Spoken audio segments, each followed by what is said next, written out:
kōrua tahi ko tōpua rangatira e pohi mai kia hara mai I roto, I runga taku tīpare ngā tiparau, me tōhau o taranaki whānui.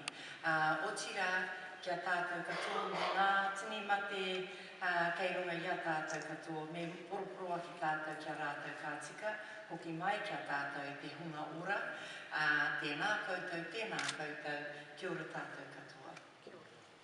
Good morning, and thank you very much for welcoming me here this morning. I was just explaining to your President that I'm in danger of this being a hit and run, mainly because we agreed to too much, which is the way of women, I think, the odd man, but mainly women, who accept so many things that you're constantly in a rush to the next thing. So it's not that I wish to curtail the opportunity to answer questions that you may have to ask of me, and we may not be able to get through them all, but I undertake if you want to email any others to me, you can. But in fact, I have to get on a plane, go to Auckland, address the School Trustees Association, then get on a plane and go overseas, and I haven't actually quite finished packing. Okay. So tēnā koutou everybody, and I would like to thank Judy for her welcome. I'd also like to acknowledge Maureen Yaley, Kei Whakahaere, and Nancy Bell, Chief Executive, and taku whanauka, roi mata ka tahi anō au ka rongo, ko koe te kaitito o tēnei waiata a tāua, no reira tēnā koe, and for all the hard work and dedication as leaders of this organisation. Before I get started on my speech proper, I'd like to assure you, as I just have, that I will take time, and Judy's going to cut me off at 15 minutes. Well, actually, she's in charge, so she could cut me off at 7. It's a great honour to join you for your 50th annual conference. I'd like to congratulate you on reaching this landmark anniversary. In particular, I want to recognise and acknowledge your life members and the contribution they have made towards your mission and to the betterment of education in New Zealand and to the strengthening of ngā papatipu, the generations as they pass through your loving and caring hands. You must be incredibly proud of your association and of the work each and every one of you do in your services across the country, because countless children will have benefited from that. Today I'm going to talk to you about why this government is so committed to early childhood education and why I, as Minister, am very committed. And I'm very happy to unpack what that commitment looks like, because I am sure there will be those amongst you who don't think it's strong enough, that it's comprehensive enough, that it's as wide or as deep as it should be, but I'm happy to engage that discussion with you.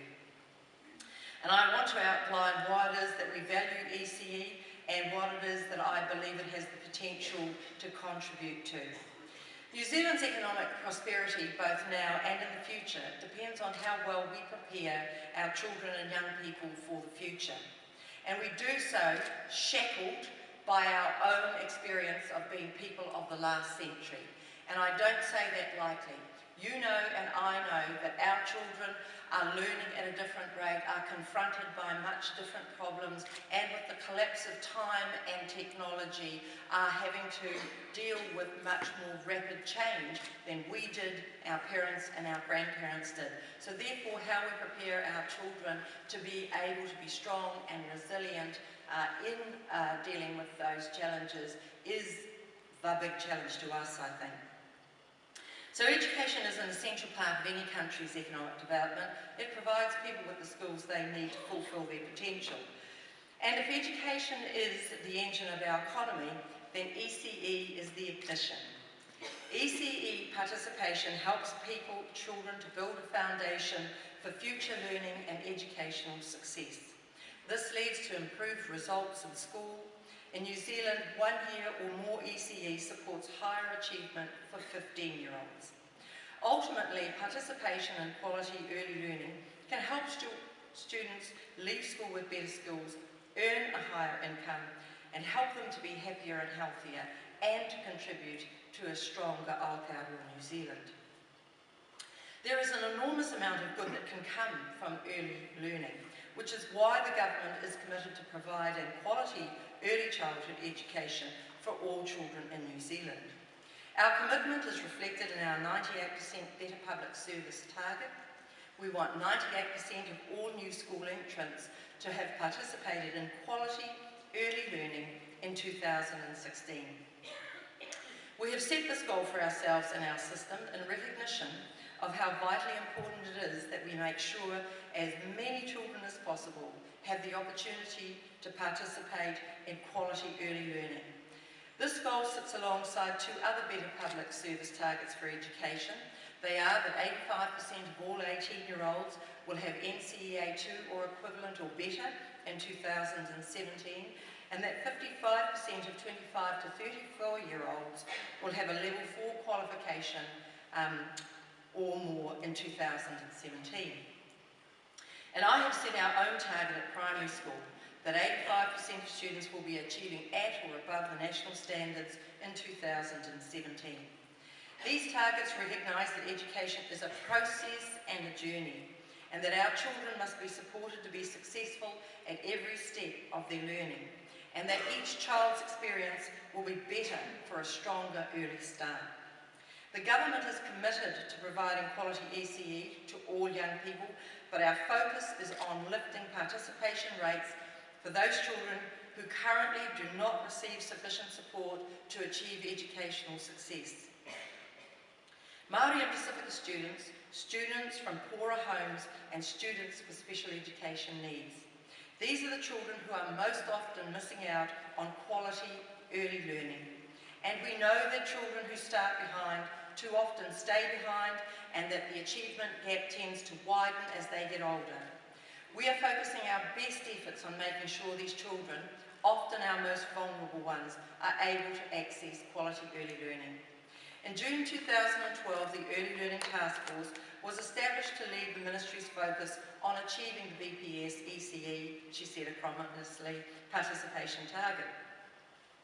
The task force is mandated to drive performance and deliver results at a much more rapid pace. It aims to connect directly with communities to provide services and resources to meet their specific needs. Shifts in participation have already been seen. As of June this year, around 95.7% of children that started school had participated in ECE.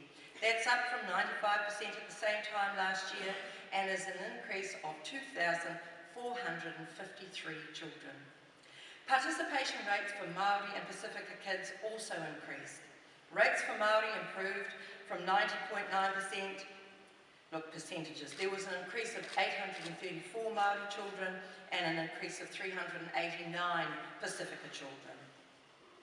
One of the things I have charged the Ministry with, and I charged you with, at the front line, as I do with teachers in primary and secondary, is when I became the Minister, statistics just blind you, but they also are blind to who they represent.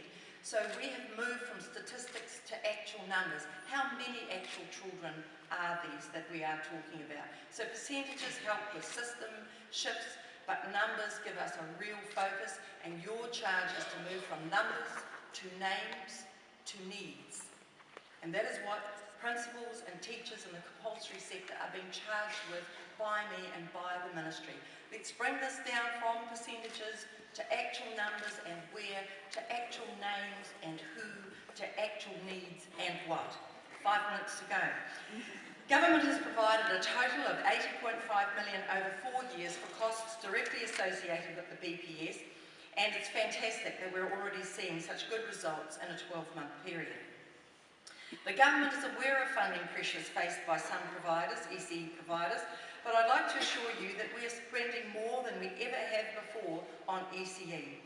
Expenditure has increased rapidly from $0.86 billion in 2007-8 to $1.5 billion this year. That's a 74% increase in funding in 5 years. This means that New Zealand's annual expenditure per child in early childhood education ranks in the top group of OECD countries and represents that we are putting our money where our mouths are. Budget 2013 also provides for additional targeted help to those students who are most likely to miss out. We've increased equity funding to $41.3 million over 4 years.